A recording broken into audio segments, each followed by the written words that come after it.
어부와 친구가 된 물귀신이 받은 복. 먼 옛날 대만의 어느 강에 물귀신이 살았답니다. 물귀신은 하루빨리 차가운 물속을 떠나 사람으로 환생하고 싶었어요. 그러려면 다른 사람을 물속으로 끌어들여 자기 대신 물귀신이 되게 해야 했답니다. 하지만 이 지역은 너무 외져서 오가는 사람들이 별로 없었습니다. 물귀신은 자신을 대신해 물귀신이 될 사람을 영 찾을 수가 없었어요. 이 강에는 매일 물고기를 잡으러 오는 어부가 있었습니다. 그러나 눈치가 무척 빨라 물귀신은 좀처럼 어부를 물속으로 끌어들일 수가 없었어요. 그러던 어느 날 물귀신에게 좋은 생각이 떠올랐지요. 어부가 그물로 물고기를 잡으려고 할 때마다 물고기를 도망치게 하는 것이었어요. 그러면 어부가 늦게까지 그물질을 할 것이고 기회를 잡을 수 있을지도 몰랐지요. 물귀신은 하루 종일 어부가 물고기 잡는 것을 방해하였어요. 물고기를 한 마리도 잡지 못하자 물귀신의 예상대로 어부는 늦게까지 그물질을 계속했답니다.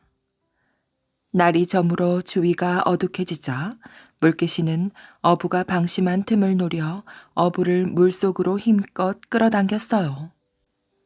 물에 빠져 잠시 허우적대던 어부는 이내 꼼짝도 하지 않았답니다. 물귀신이 흥분해서 소리를 질렀어요. 드디어 나를 대신할 몸을 찾았다. 어부가 죽었다고 생각한 물귀신은 재빨리 귀신 패를 어부의 목에 걸었답니다. 그리고 기쁜 마음으로 염라대왕에게 보고하러 갔답니다. 하지만 어부는 수영을 무척 잘하는 사람이었습니다. 진짜 죽은 게 아니라 죽은 척하며 상황을 엿보고 있었던 것이지요. 물귀신이 떠나자 어부는 귀신 패를 목에 건 채 그대로 집으로 돌아갔어요. 이런 사정도 모르고 물귀신은 싱글벙글하며 염라대왕에게 말하였지요. 염라대왕님, 드디어 오늘 저를 대신할 몸을 찾았습니다. 그러면 이제 저는 환생할 수 있는 것이지요. 이런 멍청한 놈. 네 놈이 어부한테 당한 것도 모르느냐? 얼른 가서 너의 귀신패를 되찾거라. 패를 되찾지 못하면 환생은 꿈도 꾸지 말거라. 물귀신은 황급히 물속으로 돌아갔습니다. 하지만 이미 어부는 귀신패를 가지고 떠난 뒤였지요. 어쩔 줄을 모르던 물귀신은 어부의 집에 찾아가서 간곡히 부탁하였어요. 어부님, 제 패를 돌려주십시오. 그게 없으면 저는 영원히 환생할 수 없습니다. 제발요. 물귀신은 울기 시작하였어요. 어부는 물귀신의 울음소리에 마음이 약해졌습니다. 알았네. 배를 돌려주겠네.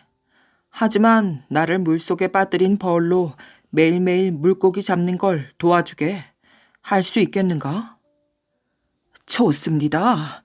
물고기가 그물에 많이 걸리게 매일 어부님을 돕겠습니다. 어부가 물귀신에게 귀신패를 돌려주자 물귀신은 고마워하며 연신 고개 숙여 인사를 하였습니다. 이때부터 물귀신은 어부를 도와 물고기를 몰아주었어요. 어부는 매일매일 물고기를 가득 잡아 집으로 돌아올 수 있었지요. 어부는 물귀신이 물속에서 외롭게 사는 것이 보기 딱했어요. 그래서 물귀신을 집으로 자주 초대해 술과 음식을 대접하였지요. 얼마 지나지 않아 둘은 좋은 친구가 되었습니다. 어느 날 물귀신이 어부에게 말하였어요. 내일 어떤 할머니가 강에 올 텐데 그 할머니를 물속으로 끌어당겨 저를 대신하게 하려고 합니다. 깜짝 놀란 어부가 말하였지요. 나이 많은 할머니를 왜 하필 물속에서 죽게 하려고 그러나? 더구나 지금 우리는 친구가 아닌가? 자네가 떠나면 누가 나를 도와 물고기를 잡겠는가? 어부의 말이 일리가 있다고 생각한 물귀신은 3년 뒤에 다시 생각해 보기로 하였어요. 3년이 지난 어느 날 물귀신이 어부에게 말하였지요. 내일 어떤 사내 아이가 강으로 와서 물장구를 칠 거라고 합니다. 그 아이의 몸을 뺏어야겠습니다. 더 이상 저에게 충고하지 마십시오. 더는 물속에서 못 살겠습니다. 이튿날 강에서 물고기를 잡던 어부는 물귀신의 말대로 한 사내 아이가 강가에서 첨벙거리며 물장구 치는 것을 보았어요. 어부는 사내 아이가 물귀신에게 잡히는 것을 원치 않았지요. 그래서 서둘러 달려가 사내 아이를 다른 곳으로 쫓아보내었어요. 그날 저녁 물귀신이 어부 집에 찾아와서 큰 소리로 원망했습니다. 형님, 친구라면서 너무한 거 아닙니까? 어째서 제 일을 방해한 겁니까? 어부는 미리 술과 요리를 준비해 놓고 있었어요. 그리고 미안한 마음을 전하였지요. 아우, 나도 자네가 이렇게 계속 물속에서 귀신으로 지내는 게 싫다네. 그러나 사내 아이의 천진난만한 모습을 보니 그 아이가 물에 빠져 죽는 걸 차마 볼 수가 없었네. 그러니 나를 너무 원망 말게나. 어부의 말에 생각에 생각을 거듭하던 물귀신은 화를 가라앉히고 돌아갔습니다. 몇 년이 지난 어느 날 저녁, 물귀신은 어부에게 심각한 표정으로 말하였어요. 형님, 이번에는 정말 여길 떠날 겁니다. 형님도 부디 건강히 잘 지내십시오. 어부는 의아해 하면서 이유를 물었어요. 장씨 아주머니가 남편이랑 싸워서 내일 강에 뛰어들려고 합니다. 그 아주머니의 몸을 얻어야겠습니다. 어부는 깜짝 놀랐어요. 장씨 아주머니는 이웃이었지요. 장씨 아주머니를 죽게 내버려 둬야 한다니 어부는 무척 난처하였어요. 이튿날 어부는 가만히 있을 수가 없어 강가로 나가보았지요. 멀리서 장씨 아주머니가 울면서 강으로 뛰어드는 게 보였답니다. 생각할 겨를도 없이 어부는 재빨리 강에 뛰어들어 장씨 아주머니를 강 밖으로 끌어내었어요. 그날 저녁 물귀신이 어부를 찾아왔지요. 어부는 매우 미안했어요. 한동안 말이 없던 물귀신이 이윽고 입을 열었습니다. 형님은 마음씨가 착한 사람입니다.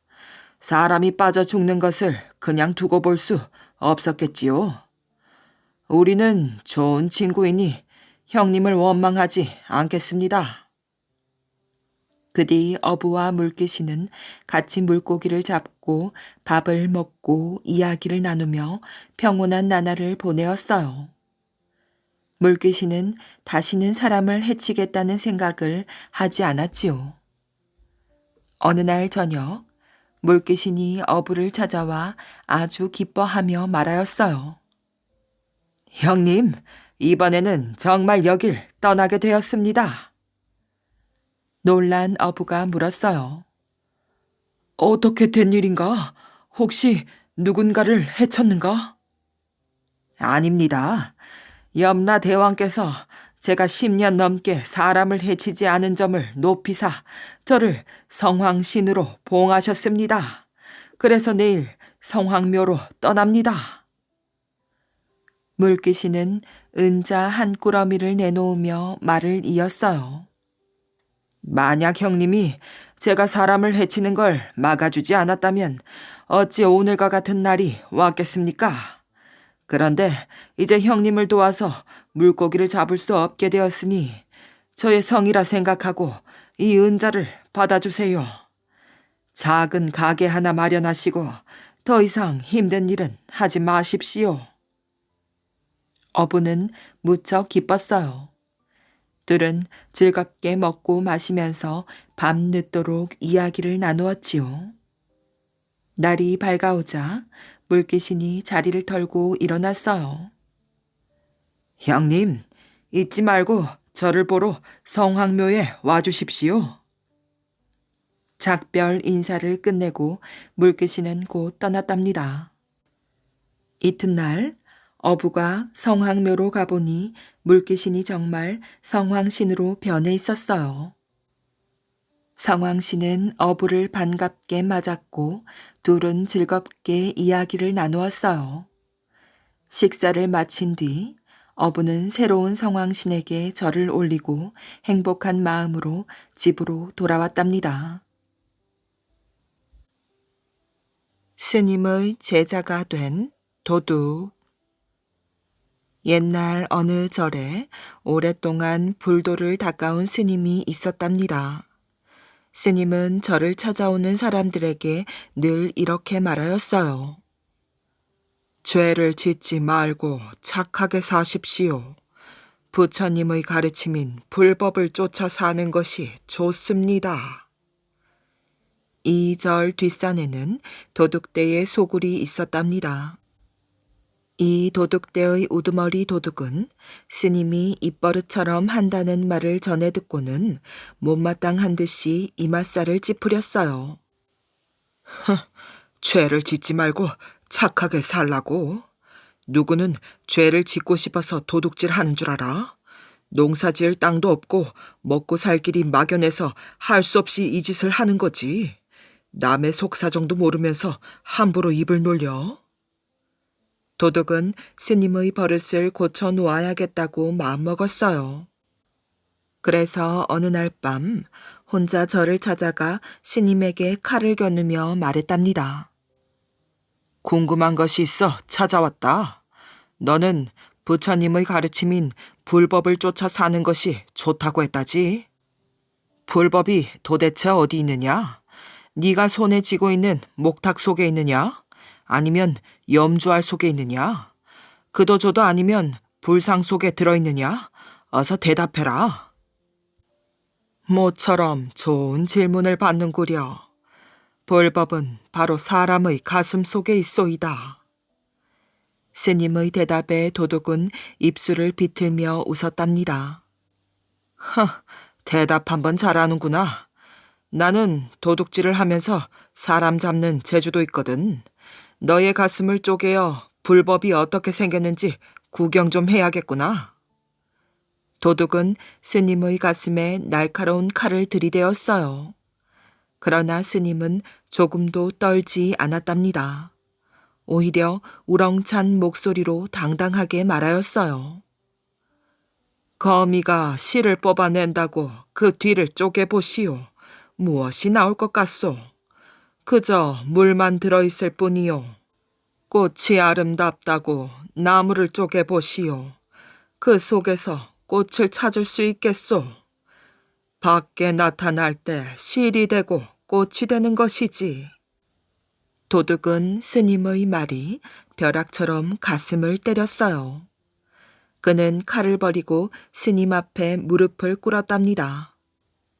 스님, 제가 어리석었습니다. 저도 불법을 쫓아 살 터이니 저를 제자로 삼아 주십시오. 스님은 도둑을 제자로 받아들였어요. 그리하여 불법이 깊은 훌륭한 스님으로 키웠다고 한답니다. 여의주를 빼앗은 도령. 옛날 가난한 선비가 외아들을 두었는데 머리가 총명하고 지혜가 있어 어려서부터 신동이라 일러왔지요. 이 아들은 예의 범절이 바를 뿐 아니라 4살에 천자문을 떼고 7살에는 벌써 서전과 시전을 다 읽어 문장이 대단하였어요. 이 도령은 과거를 보기 위해서 서당에 나가 공부를 하였답니다. 신동인 만큼 한 번 가르쳐주면 잊어버리는 일이 없었지요. 그러나 과거에 장원 급제하기 위해서는 좋은 선생을 찾아 더 많은 글 공부를 해야 했어요. 서당으로 가는 길 가에는 수천 년을 묵었다는 큰 괴목이 있었는데 그 그늘은 논 석섬지기쯤을 덮고 있었답니다. 낮에는 마을 노인들이 나와서 더위를 식히기도 했지만 밤에는 귀신이 나온다고 해서 사람들이 나오질 않았지요. 어느 날 도령은 서당에서 늦게 돌아오다 괴목나무 아래에서 어여쁜 소녀 하나를 만났어요. 소녀는 도령에게 수줍음과 교태를 부렸으나 도령은 모르는 척 지나갔지요. 이런 일이 있은 후로 그 괴목나무 밑을 지나갈 때면 늘 아름다운 소녀가 나타나 도령을 꿰어 유혹하였지요. 처음엔 도령은 무관심했으나 날이 가고 자주 볼수록 마음이 흔들리기 시작했답니다. 어느 날 도령은 드디어 소녀의 유혹에 빠져 깊은 산속으로 끌려 들어가 어느 기와집으로 들어갔어요. 그리하여 달콤하고 꿈 같은 시간을 보내었지요. 깊은 산속인데도 어떻게 마련했는지 진수 성찬이 들어오고 금침 가구가 으리으리하였답니다. 도령은 그녀가 붙잡는 대로 며칠이 지나도록 집에 돌아올 줄 모르고 거기서 지내었지요. 그런데 이상한 것은 소녀는 몸은 허락하면서도 입을 대는 것은 굳이 거절하는 것이었어요. 도령은 그 까닭을 알 수가 없었지요. 도령은 소녀의 정체를 몰라 이상하게 여기기 시작했답니다. 어째서 몸은 허락하면서 입은 얼씬도 못하게 하는 것일까? 도령의 의문은 풀리지 않았어요.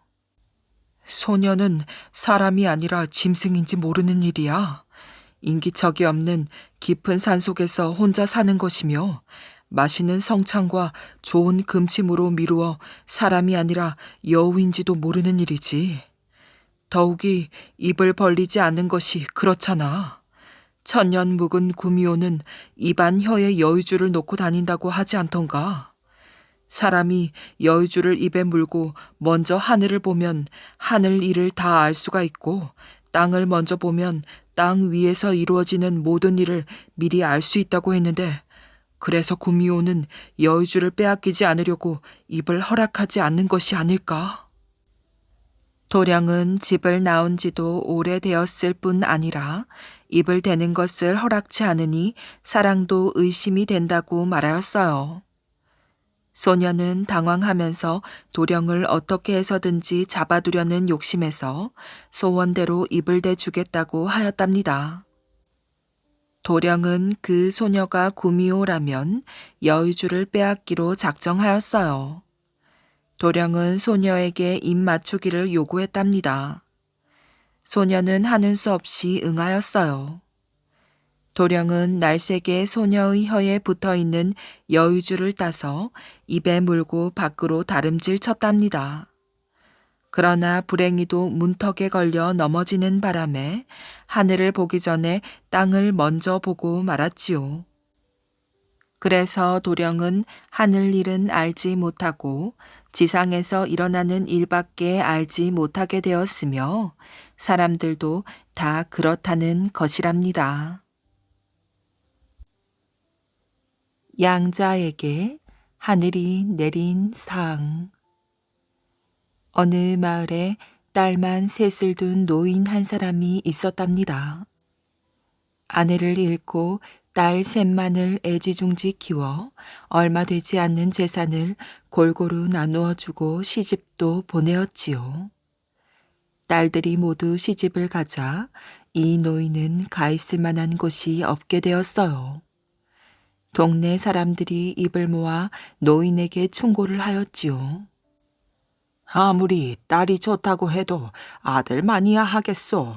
그러지 말고 양자라도 하나 들이시오. 그럼 양자를 들여 함께 살면 좀 좋겠어요. 딸들한테가 얹혀 살기도 어려울 텐데. 그 말을 들은 노인은 양자 하나를 드리게 되었어요. 양자는 마음씨도 착하고 온순한 사람이었지요. 양자와 결혼한 며느리도 역시 남편과 마찬가지로 착실한 사람이었어요. 그러나 이미 딸들에게 재산을 다 갈라주어 남은 것이라곤 숟가락 몇 개뿐인 집안이라 갑자기 식구가 셋으로 불어나자 도저히 살아갈 수가 없었답니다. 굶기를 밥 먹듯 하며 한동안 견디던 양자가 어느 날 양아버지에게 의논하였어요. 저희 세 식구가 한데 모여 살다가는 하루 세끼 입에 풀칠하기도 힘듭니다. 제가 다른 곳으로 가 먹을 방법을 찾아보겠습니다. 아버지는 저 사람과 함께 집에 계시지요. 그 말을 들은 아버지는 한숨을 내쉬며 말하였어요. 네가 하는 말을 모르는 것은 아니다만 어디 이제 결혼한 지 얼마 되지도 않아 부부가 헤어져 살아서야 되겠느냐. 그러지 말고 네 안 식구도 데리고 나가 살아갈 방도를 찾아보거라. 나야 시집간 딸내들 집에 찾아가면 지금보다 못하지 않을 터이니 걱정 말고 말이다. 양자는 아내를 남겨두고 가려 했지만 아버지의 반대를 이기지 못하고 함께 길을 떠나게 되었답니다. 혼자 남겨진 노인은 먼저 첫째 딸네 집으로 찾아갔어요. 아이고, 아버지 오셔요? 어서 방으로 드시지요. 처음 반색하던 것과는 달리 첫째 딸은 아버지가 한 달 정도 자기 집에 머물자 점점 구박을 하고 짜증을 내었어요. 그러더니 어느 날 제 아버지에게 아버지, 그만큼 우리 집에 있었으면 이젠 둘째 딸네 집에 가 계시지요. 하고 말하는 게 아니겠어요. 할 수 없이 노인은 둘째 딸네 집으로 갔답니다. 그러나 둘째 딸도 한열흘 아버지를 모시더니 제 언니와 같이 말하였어요. 이제 그만 막내네 집에 가시지요. 막내 딸네 집에서는 겨우 사나흘 만에 이제 큰언니 집으로 가세요 하며 내쫓았어요.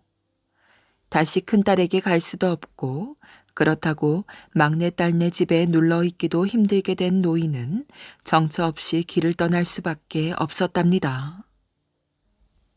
내 전생에 무슨 죄가 많아 이 지경인가. 할 수 없지. 그저 이곳저곳 떠돌아다니며 빌어먹을 수밖에. 노인은 괴나리 보침 하나를 지고 이 마을 저 마을로 돌아다녔어요. 그렇게 돌아다니던 노인이 어느 작은 마을에 이르렀을 때였어요. 시냇물을 발견하고는 줄인 배를 물로라도 채울까 하여 막 개울가로 내려서던 중이었는데 빨래를 하던 아낙이 놀란 눈으로 노인을 쳐다보더니 황급히 일어나 다가와 노인의 손목을 잡는 게 아니겠어요.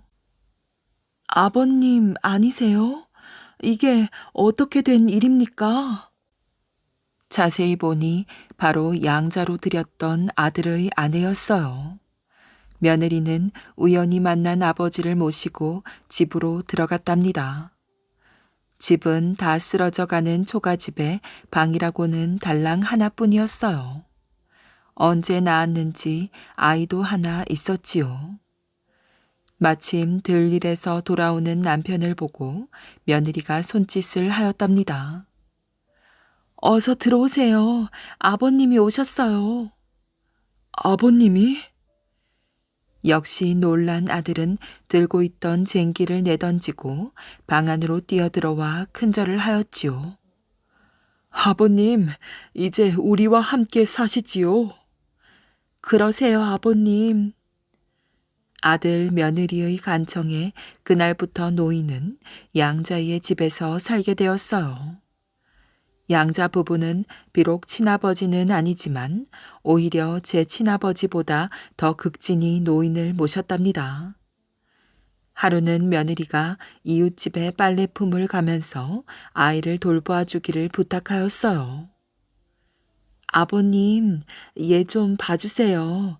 그리고 저 운목에 덮어놓은 것은 이웃집에서 잔치를 했다고 보내준 술과 떡입니다. 출출하실 때 드세요. 노인은 아이를 받아 얼으며 한나절을 보내었어요. 점심때가 지나자 아이는 새근새근 잠이 들었지요. 노인은 아이를 방 한 구석에 눕히고는 며느리가 차려놓은 떡과 술을 먹고 마셨답니다. 한 잔, 두 잔 먹던 노인은 그만 취해 쓰러져 잠이 들었지요. 일을 마치고 돌아온 며느리가 방문을 열자 노인은 정신없이 취해 골아떨어져 있었고 아이는 노인의 발길에 눌려 그만 숨이 막혀 죽어 있는 게 아니겠어요. 며느리가 어쩔 줄 모르고 있는데 마침 남편이 돌아왔어요. 남편도 그 모습을 보더니 어쩔 줄을 몰라 하였지요. 잠시 넋이 나가 있던 남편이 나직하게 아내에게 속삭였어요. 아이는 이미 죽었으니 할 수 없는 일 아니겠소. 아버님 깨지 않으시게 아이를 내다 묻읍시다. 두 사람은 행여 아버지가 깨어 사실을 알까 걱정을 하여 조심조심 죽은 아이를 데리고 나와 뒷동산으로 올라갔어요.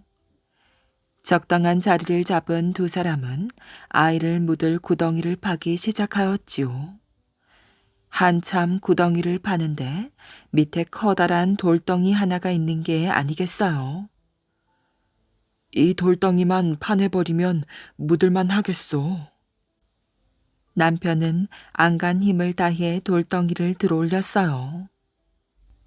그때 마지막으로 아이 얼굴이라도 한 번 더 보려고 덮은 거적을 들치던 아내가 큰 소리를 질렀어요. 아이가 살아있어요. 남편이 다가가 보니 과연 아이가 색색 숨을 쉬는 게 아니겠어요. 두 사람은 기뻐 눈물을 흘리며 아이를 정신없이 내려다 보았지요. 여보, 하늘이 우리를 도왔나 보군요. 그러게 말이오. 이제 내려갑시다. 예, 그 구덩이 다시 메우고 내려가야지요. 그럽시다.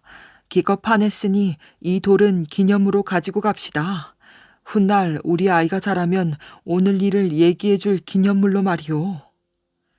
아내는 아이를 안고 남편은 무거운 돌덩이를 지고 부부는 산에서 내려왔어요. 그런 사정을 모르는 노인은 그제서야 잠에서 깨어나 아이를 안고 얼으며 즐거워하였지요. 다음 날 아침이 되자 다시 일터로 나가기 위해 마당으로 내려서던 남편이 놀라 소리를 질렀어요. 아버님, 여보, 어서 나와보세요. 무슨 영문인지 몰라 어리둥절해하며 마당으로 내려서던 두 사람은 깜짝 놀랐답니다. 어제 산에서 캐다 장독대에 놓아두었던 돌이 밤새 금덩어리로 변해 있는 게 아니겠어요. 양자 부부의 효심에 감동한 하늘이 상으로 내린 돌이었던 것이었어요.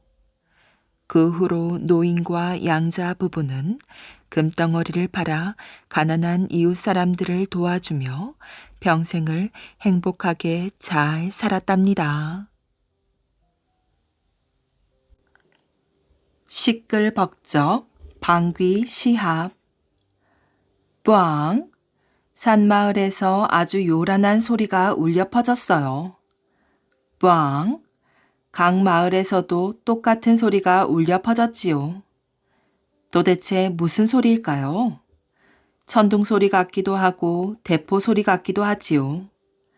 그런데 마을 사람들은 그게 무슨 소리인지 다 아는 것 같았어요. 산마을 방귀쟁이가 또 방귀를 뀌네. 그 참 시원하겠다. 각 마을 방귀쟁이가 또 방귀를 뀌네. 아이쿠 구려. 산마을에서도 강마을에서도 그놈의 방귀 소리 때문에 잠을 깨곤 하였지요. 산마을 방귀쟁이와 강마을 방귀쟁이는 둘 다 엄청난 방귀쟁이였어요. 산마을 방귀쟁이는 나무 일을 하다가 귀찮으면 방귀를 뿌앙 뀌곤 하였지요. 그러면 커다란 나무들이 쩍쩍 넘어갔어요. 도끼질도 하지 않았는데 말이지요. 산마을 방귀쟁이는 정말 대단해. 백두산에서 방귀를 뀌면 그 소리가 한라산까지 갈 정도라니까. 강마을 방귀쟁이도 낚시를 하다가 귀찮으면 강물에 대고 방귀를 뿌앙 뀌곤 하였어요. 그러면 물고기들이 깜짝 놀라 물 위로 튀어올랐지요. 미끼를 물지도 않았는데 말이에요. 강마을 방귀쟁이는 정말 대단해. 마음 먹고 방귀 한 번 끼면 아마 중국에 있는 만리장성도 무너뜨릴 거야. 마을 사람들은 모이기만 하면 두 방귀쟁이 이야기를 하며 즐거워하였답니다. 누구 방귀가 더 셀까? 산마을 방귀쟁이일까? 강마을 방귀쟁이일까? 마을 사람들은 모였다 하면 이런 말을 하곤 하였어요. 그야 당연히 산마을 방귀쟁이가 더 세지. 저번에는 방귀로 산을 옮겼다니까. 아닐세 아닐세. 강마을 방귀쟁이가 더 세다네. 저번엔 방귀 한 번을 끼니 강물이 쩍 갈라지더군. 산마을 방귀쟁이가 최고다. 강마을 방귀쟁이가 최고다. 모두들 웅성웅성 말이 참 많았지요. 어느 날 산마을 방귀쟁이가 산을 내려왔어요. 흥, 강마을 방귀쟁이가 세면 얼마나 세다고 그래? 어디 한번 겨뤄볼까? 강마을 방귀쟁이를 찾아가 시합을 하려는 모양이었어요. 걔 아무도 없어. 산마을 방귀쟁이가 강마을 방귀쟁이 집 앞에서 소리쳤답니다. 누구세요? 아버지는 일하러 가셨는데요. 강마을 방귀쟁이의 아들이 쪼르르 나왔지요. 이런 그놈의 방귀가 얼마나 센지 겨뤄보려고 왔는데 어쩌나. 산마을 방귀쟁이가 혀를 끌끌 차며 말하였어요. 그러자 강마을 방귀쟁이 아들이 말하였지요. 아, 아저씨가 바로 산마을 방귀쟁이세요? 소용없어요. 아무도 우리 아버지 방귀를 당해낼 수는 없지요. 그러자 산마을 방귀쟁이의 얼굴이 벌겋게 달아올랐어요. 뭐라고? 이 녀석이 감히? 산마을 방귀쟁이는 기분이 상했는지 엉덩이를 쑥 내밀고는 뿌앙 하고 방귀를 한 방 뀌었답니다. 산마을 방귀쟁이가 낀 방귀에 강마을 방귀쟁이 아들이 휙 날아가더니 아궁이 속으로 쏙 들어가고 말았답니다. 그러고는 다시 굴뚝으로 쑥 나왔지요. 아궁이로 들어가서 굴뚝으로 나왔으니 얼굴이 어떻게 되었겠어요? 검댕이를 뒤집어 쓰는 바람에 온통 시커멓게 되었답니다. 네 아버지에게 이르거라. 산마을 방귀쟁이가 다녀갔다고. 산마을 방귀쟁이는 뒷짐을 지고 휘적휘적 산으로 돌아갔어요. 강마을 방귀쟁이 아들은 굴뚝 옆에 쪼그리고 앉아 훌쩍훌쩍 울고 있었지요. 아니, 얘야, 이게 대체 어떻게 된 일이냐? 강마을 방귀쟁이가 돌아와 보니 참 기가 막혔어요. 아들이 새까맣게 해가지고 울고 있으니 말이지요. 산마을 방귀쟁이 아저씨가 다녀갔어요. 아들이 징징 울면서 말하였어요. 뭐라고? 참을 수 없구나. 강마을 방귀쟁이는 너무 분하였지요. 그래서 마당에 놓인 커다란 돌절구를 향해 방귀를 뿌앙 뀌었답니다. 그랬더니 크고 무거운 돌절구가 하늘로 휙 날아갔어요. 절구는 멀리 멀리 산 마을로 날아갔지요. 이게 무슨 소리지? 산마을 방귀쟁이가 돌아보니 커다란 절구가 날아오지 않겠어요. 어림도 없지. 산마을 방귀쟁이도 절구를 향해 뿌앙 방귀를 뀌었어요. 그러자 절구는 다시 강마을 쪽으로 날아갔답니다. 강마을 방귀쟁이가 흠흠 헛기침을 하고 돌아서는데 아들이 말하였어요. 아버지, 절구가 날아와요. 그러자 강마을 방귀쟁이는 다시 절구를 향해 방귀를 뿌앙 뀌었지요. 절구는 또다시 산마을 쪽으로 날아갔어요. 산마을 방귀쟁이도 다시 뿌앙 방귀를 뀌었겠지요. 아버지, 절구가 또 날아와요. 강마을 방귀쟁이도 뿡, 산마을 방귀쟁이도 뿡. 이러다 보니 절구는 하늘에서 요리 갔다 조리 갔다 정신이 없었지요. 절구는 하루 종일 산마을에서 강마을로, 강마을에서 산마을로 왔다 갔다 하였어요. 대단하군 대단해.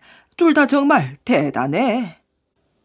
마을 사람들은 남녀노소 할 것 없이 우르르 몰려나와 방귀 시합을 구경하였지요.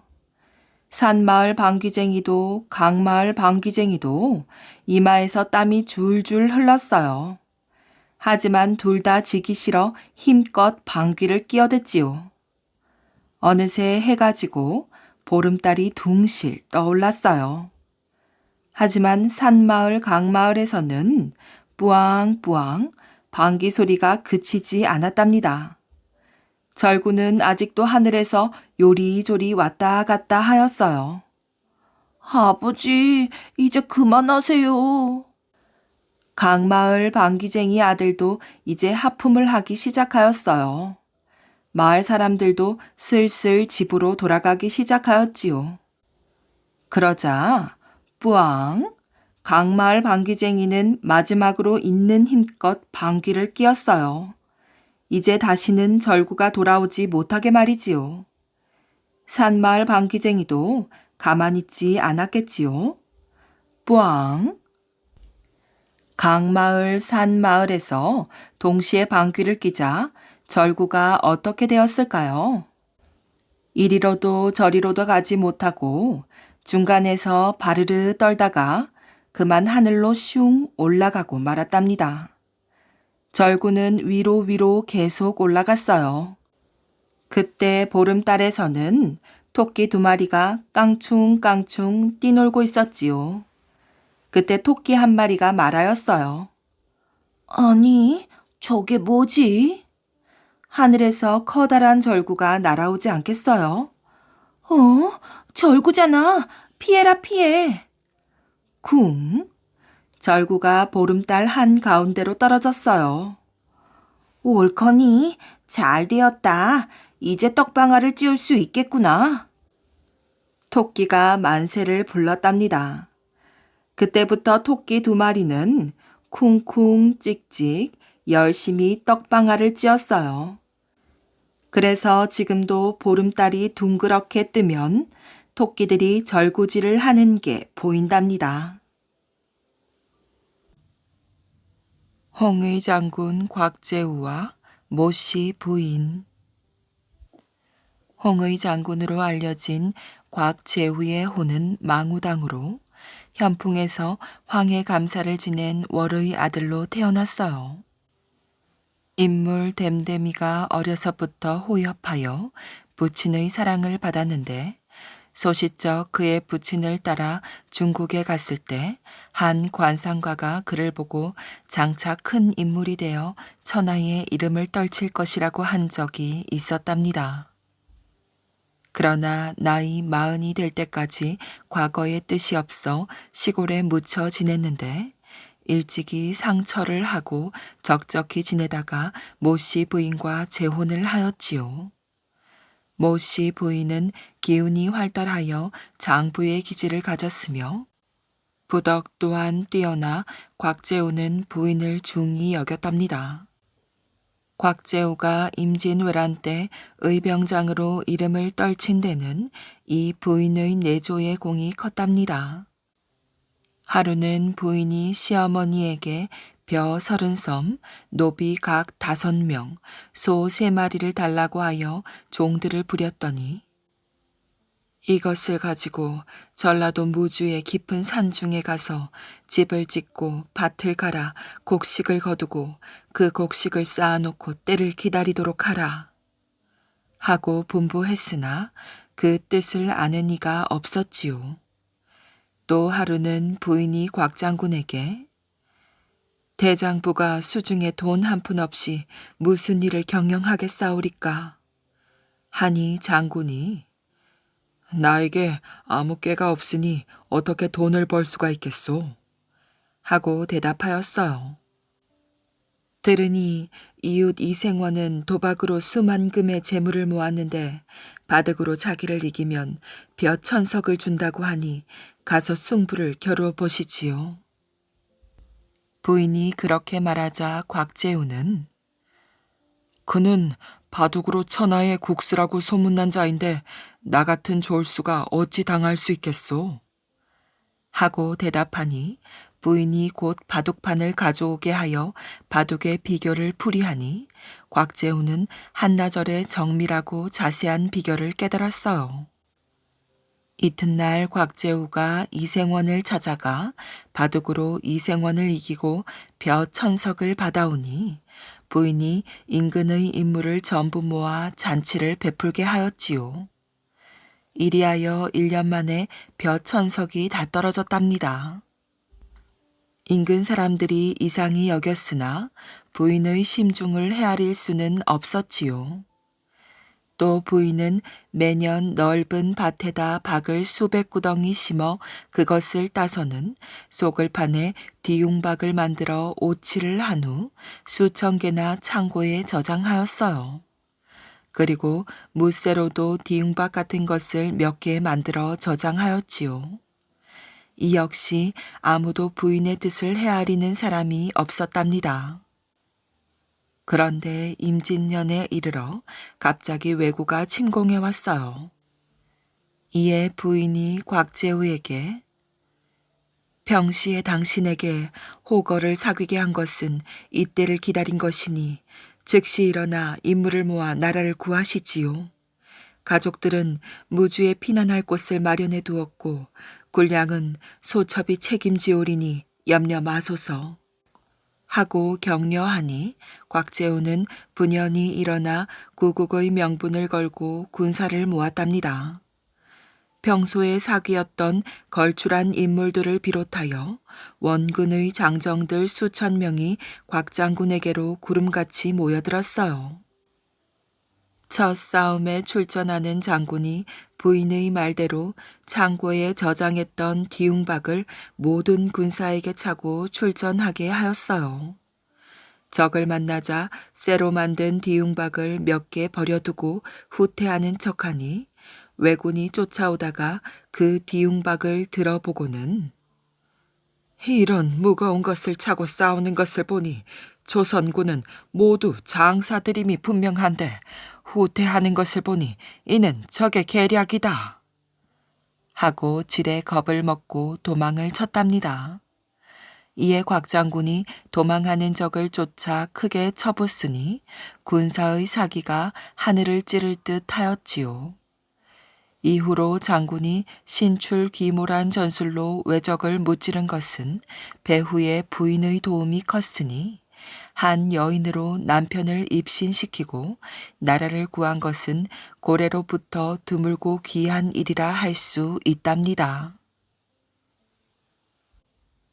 첫째 부인이 내다버린 둘째 부인의 아들. 딸만 8을 둔 왕이 있었답니다. 왕은 아들 없는 것이 불만이었지요. 그래서 틈만 나면 이렇게 한탄을 하였어요. 치질이 복도 없지. 남들은 줄줄이 낳는 아들을 난 아직 하나도 얻지 못했으니 내가 죽으면 누가 임금 자리를 물려받는단 말인가? 아무리 한탄한들 소용이 없었지요. 없는 아들이 생기는 것도 아니었어요. 왕은 하루는 이런 생각을 하였답니다. 은와 카에고 왕비가 아들을 못 낳는다면 새로 왕비를 하나 얻어 아들을 낳게 하는 것이 어떨까? 젊은 여자라면 어쩌면 쉽게 아들을 낳을지도 모를 일이지. 그래, 그 방법밖에 없겠다. 왕은 은하 카에고 왕비를 찾아가 자기 결심을 털어놓았어요. 왕비는 잠자코 듣고 있다가 이렇게 말하였지요. 제가 아들을 낳지 못해 둘째 왕비를 맞아들이시는 것을 말리지는 않겠어요. 그렇게 해서라도 아들을 얻으시겠다면 할 수 없죠. 그런데 조건이 있어요. 둘째 왕비를 궁전으로 불러들이지 말고 정원에 집을 지어 거기서 살게 해주세요. 알겠소. 당신이 원하는 대로 해드리리다. 왕은 왕비의 요구를 선선히 받아들였어요. 그리하여 궁전 밖에 있는 정원에 작은 집 한 채를 지었답니다. 둘째 왕비로 뽑힌 여자는 오쿠 우이보였어요. 이 여자는 결혼한 지 1년 만에 남편을 여인 젊은 가부였지요. 오쿠 우이보는 정원의 별채에서 살게 되었어요. 그런데 집안일을 돌보는 하인들이 이 여자를 홀대하였지요. 마주쳐도 인사조차 하지 않았고 함부로 대했답니다. 요리사는 걸핏하면 밥을 굶겼어요. 오쿠 우이보가 하인들에게 업신여김을 받은 것은 은하 카에고가 입김을 넣었기 때문이었답니다. 은하 카에고는 하인들에게 둘째 왕비를 철저히 푸대접하라고 명령했던 것이지요. 오쿠 우이보는 서글펐어요. 질투심에 눈이 먼 은하 카에고의 싸늘한 눈빛을 대할 때면 가슴이 섬뜩하였지요. 하루하루가 살얼음을 밟는 듯 불안하기만 하였답니다. 그러던 어느 날 오쿠 우이보는 몸에 이상을 느꼈어요. 임신을 한 것이었지요. 오쿠 우이보는 이 소식을 먼저 왕에게 알렸답니다. 왕은 기뻐 어쩔 줄을 몰랐어요. 기다리고 기다리던 반가운 소식이구려. 아들 하나만 낳아주시오. 예, 대왕마마, 꼭 아들을 낳겠습니다. 오쿠 우이보는 이번엔 반드시 아들을 낳으리라는 예감이 들었어요. 그래서 왕에게 꼭 아들을 낳겠다고 다짐했던 것이랍니다. 은하 카에고도 둘째 왕비의 임신 소식을 들었어요. 은하 카에고는 얼굴이 흑빛이 되어 안절부절 못했답니다. 이를 어쩐담?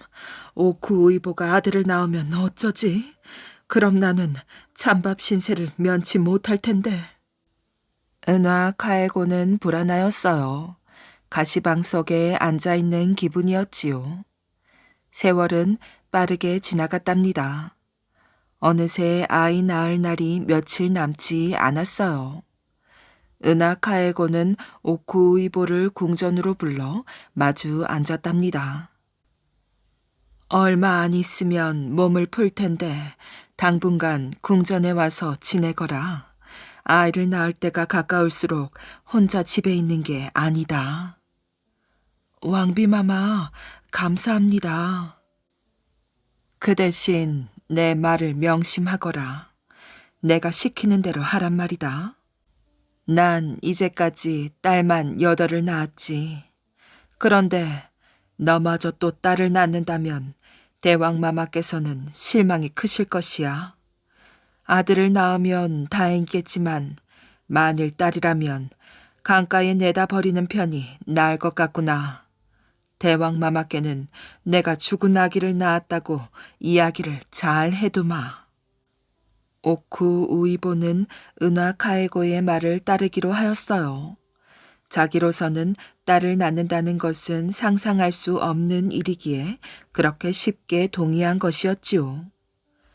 오쿠우이보는 궁전으로 거처를 옮겼답니다. 며칠 뒤 진통이 와서 배가 아파 몸부림치고 있을 때 은하 카에고가 찾아왔어요. 은하 카에고는 오쿠우이보의 눈을 까만 천으로 가리며 부드러운 목소리로 말했답니다. 아프더라도 조금만 참아라. 눈을 가리고 있으면 아픔이 좀 가라앉을 것이야. 이 말을 듣고 오쿠우이보는 감격했답니다. 눈물이 날 만큼 고마웠어요. 왕비 마마는 겉으로는 쌀쌀해 보여도 속마음은 따뜻한 분이구나. 오쿠우이보는 진통을 하는 중에도 이런 생각을 했답니다.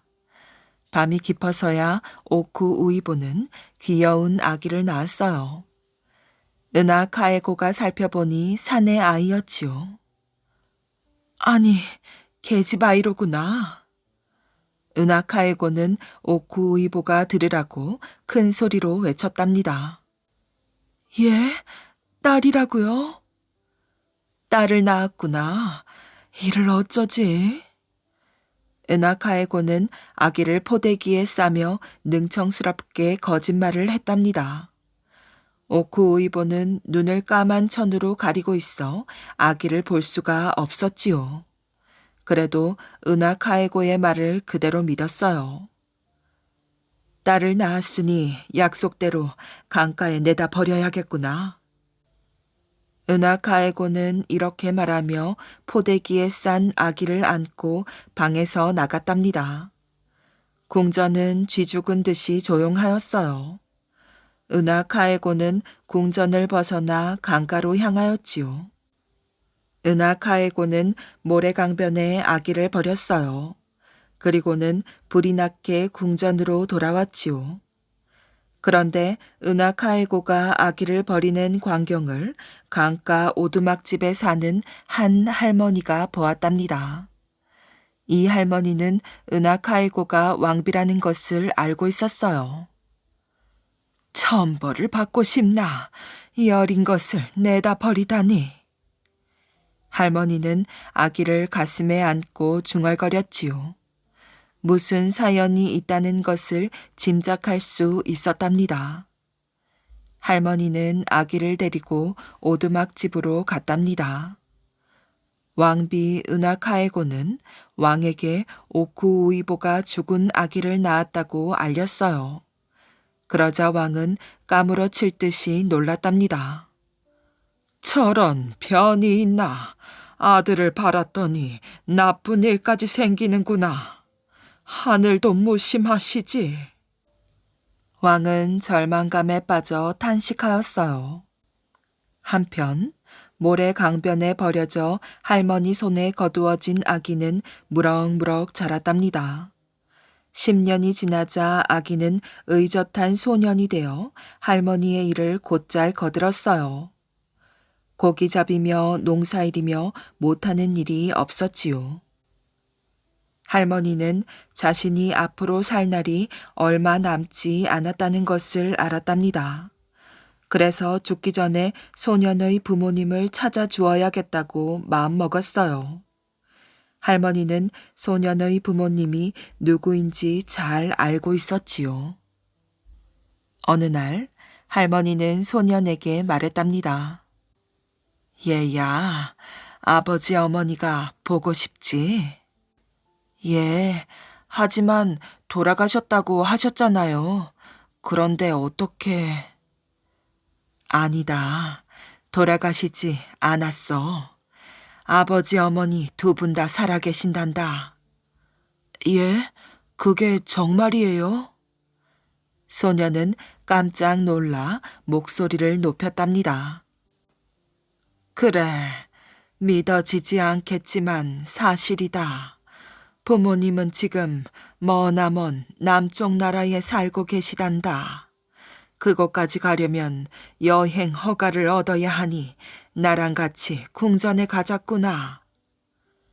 할머니는 소년의 손을 잡고 궁전으로 갔답니다. 궁전은 으리으리하였어요. 소년은 웅장한 건물을 보고 벌린 입을 한동안 다물지 못하였지요. 궁전 입구를 지키는 문지기에게 할머니가 말하였어요. 대왕마마를 만나러 왔소이다. 강변 오두막집에 사는 노파라면 아실 거요. 할머니는 왕을 잘 알았어요. 왕이 오래전에 강가로 낚시질을 자주 왔기 때문이었지요. 문지기가 궁전 안으로 들어갔다가 다시 나왔답니다. 어서 안으로 드시지요. 대왕마마께로 갑시다. 할머니와 소녀는 문지기의 안내로 궁전의 긴 복도를 걸었답니다. 복도를 지나자 넓은 방이 나왔지요.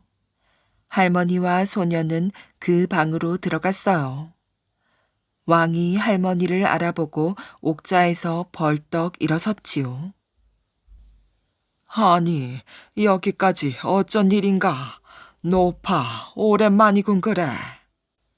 대왕마마, 그동안 평안하셨습니까? 긴히 드릴 말씀이 있어 대왕마마를 뵈러 왔습니다.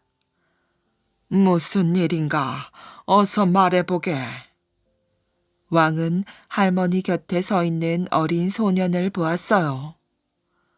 헌데 이 아이는 누군가? 노파에게 이런 손자가 다 있었던가? 대왕마마, 잠시 귀 좀 빌려주십시오. 할머니는 왕에게 바싹 다가갔어요. 그리고는 귀옛말로 속삭였지요. 대왕마마, 이 아이가 누군지 아십니까? 바로 대왕마마의 아드님입니다. 아니, 뭐라고? 왕은 눈이 커졌어요. 무슨 뚱딴지 같은 소린가? 아들이라니, 나한테 아들이 어디 있단 말인가? 모르시는 말씀입니다. 대왕마마, 10년 전의 일을 기억하십니까? 10년 전의 일이라니. 둘째 왕비께서 죽은 아기를 낳으셨다면서요. 그랬지. 첫째 왕비가 나한테 분명히 그랬네. 그런데 그건 왜 묻는 것인가? 그때 죽었다는 아기가 바로 이 아이입니다. 첫째 왕비께서는 둘째 왕비께서 낳으신 왕자님을 강변에 내다 버리셨지요. 셋나가 그 광경을 두 눈으로 똑똑히 보았습니다. 그때 버려진 왕자님을 제가 거두어 10년 동안 키워드렸습니다. 이럴 수가. 그럼 이 사실을 왜 이제야 말하는 것인가? 혹시나 둘째 왕비께 피해가 가지 않을까 해서. 또 제가 적적하고 외로워 자식 삼아 키우고 싶은 욕심이 앞서 그만 하루 이틀 미루다가 세월만 보내고 말았습니다. 왕은 믿어지지 않는 듯 한동안 멍하니 있다가 소년의 얼굴을 자세히 뜯어보았어요. 과연 그 얼굴에 둘째 왕비의 모습이 담겨 있었지요. 그리고 눈이 크고 코가 뭉툭한 것이 영락없는 자기 얼굴이었어요. 왕은 감격에 겨워 소리쳤지요. 틀림없는 내 아들이로구나. 왕은 소년을 부둥켜 안고 눈물을 흘렸답니다. 소년도 왕의 품 안에서 감격의 눈물을 흘렸지요. 왕은 오쿠 우이보에게 연락하였어요. 오쿠 우이보가 궁전으로 달려왔지요. 오쿠 우이보는 소년을 꼭 끌어안으며 소리쳤어요. 꿈이냐 생시냐, 내 아들아, 어디 얼굴 좀 보자꾸나. 오쿠 우이보는 눈물을 글썽이며 소년의 얼굴에 자기 뺨을 비볐답니다. 그때 은하 카에고가 이들 앞에 나타났어요. 궁전이 온통 시끄럽고 울음바다가 되어 있어 무슨 일인가 싶어 나온 것이었지요. 왕은 은하카에고를 보고 소리쳤어요. 요망하게도 사람의 탈을 쓰고 어찌 그런 흉악한 짓을 한단 말이냐. 이 아이가 바로 네가 내다 버린 그 아기다. 은하카에고는 왕의 말을 듣고 새파랗게 질렸답니다. 왕은 은하카에고를 멀리 귀양 보내었어요.